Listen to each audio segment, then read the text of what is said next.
Welcome to HPC News Bytes, a weekly show about important news in the world of supercomputing, AI, and other advanced technologies. Hi, everyone. Welcome to HPC News Bytes. I'm Doug Black with Shaheen Khan. We start this week with DOE's RFP released Friday for its next generation supercomputer. This will succeed Frontier, which is the first American exascale class system that's been the top ranked since 2022. The new supercomputer, which will be called Discovery, is expected to deliver 3 to 5 times the speed of Frontier, and delivery is scheduled within 3 to 4 years. The deadline for vendors to respond to the RFP is Friday, August 30th. Well, as DOE goes, so goes the rest of the market. So this is very exciting. And to get a better idea of how the DOE is going about it, let me point you to a couple of full-length HPC podcast episodes that we've done. In March, we caught up with Matt Seeger, project director for Discovery, which, by the way, is the 6th iteration of the Oak Ridge Leadership Computing Facility, OLCF-6. That's episode 81. And in episode 30, back in July of 2022, our special guest, Dr. Horst Simon, took us through the RFI that preceded this RFP. A new chess puzzle emerged this week that shows the complicated geometry of a problem space, problems that do not cleanly belong to one class or require a suboptimal path towards the optimal solution. That makes it relevant to AI, implying that the ability to solve some problems comes at the expense of difficulty solving other problems. The chess puzzle was reported by the popular YouTube channel Agad Motor, and reportedly computational analysis to the depth of 70 on the website lichess.com would not find the solution. It's a very nice puzzle, by the way, especially if you're interested in chess. Yeah, subsequent work showed that going to a deeper level would find the solution. As you said, that's an example of a problem where a longer context window is the way out. Also note that the video was posted by David Deutsch, a well-known name in HPC, and a professor at Oxford, whose seminal work showed how a quantum Turing machine and a quantum algorithm would work. And that was a key development in the modern quantum computing industry.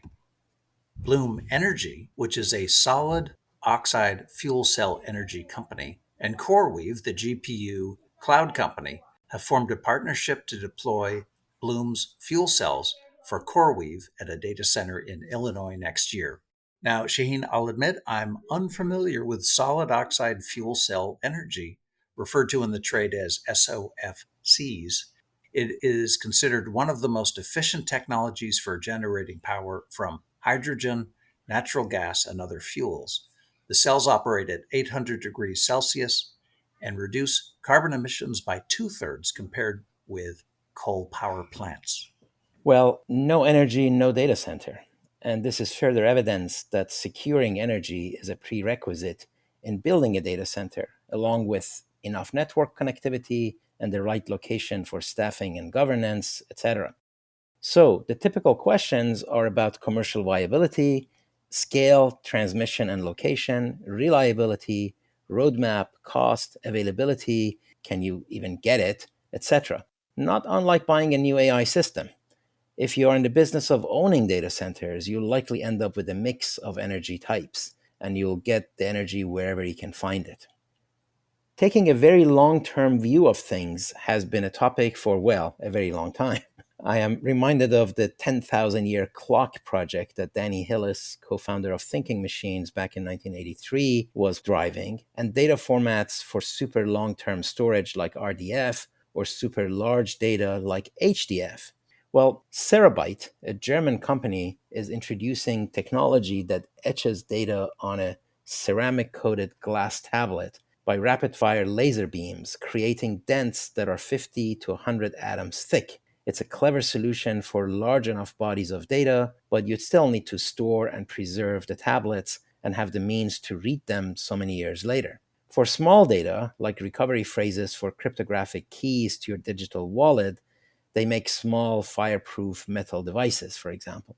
Cerabyte was founded in 2022 and stores data for thousands of years, while keeping it safe from loss by fire, radiation, and other effects without needing a constant supply of electricity.